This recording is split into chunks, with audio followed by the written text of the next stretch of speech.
搁再来看到，为了要救观光，观光局宣布扩大秋冬国民旅游奖金补助计划，要来追杀这个大梅补助。即马行政院搁再加压，若是针对自由行的旅客提供一人一间房间200块的夜市啊抵用券，无到12岁囡仔参观国立博物馆嘛会当免钱。另外，搁有咱看到这高铁、台铁的部分，拢会当较俗，拢总在一项的优待摕10亿要来拼观光。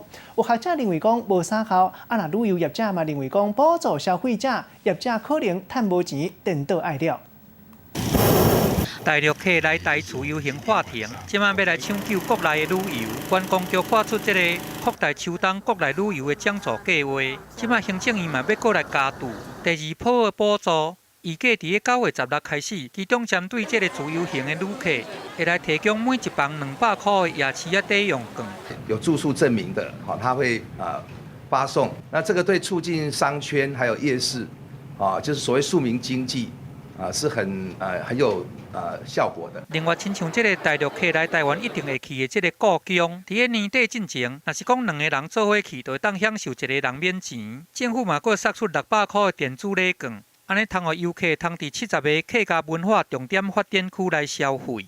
伫交通方面，亲像这个高铁，伊就送出这个饭店的联票，便啊伫个指定的这个饭店来订房，高铁车票就会当拍7-5折，拢总送出11项的优待。安尼估计就要开10亿的经费，要来负担这个观光。不过学者认为讲，这款做法是治标无治本。它的移动点越多。它的距离越长，这样的效果越好。没有章法的全面补助的一个加码的话，那只是拿纳税人的血汗钱在做一个布施而已啊。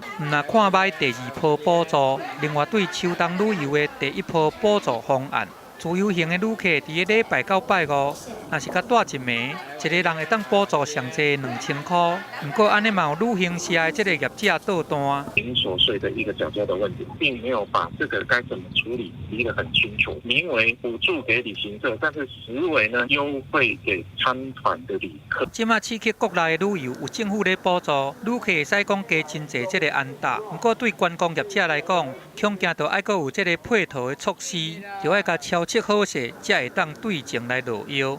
记者综合报道。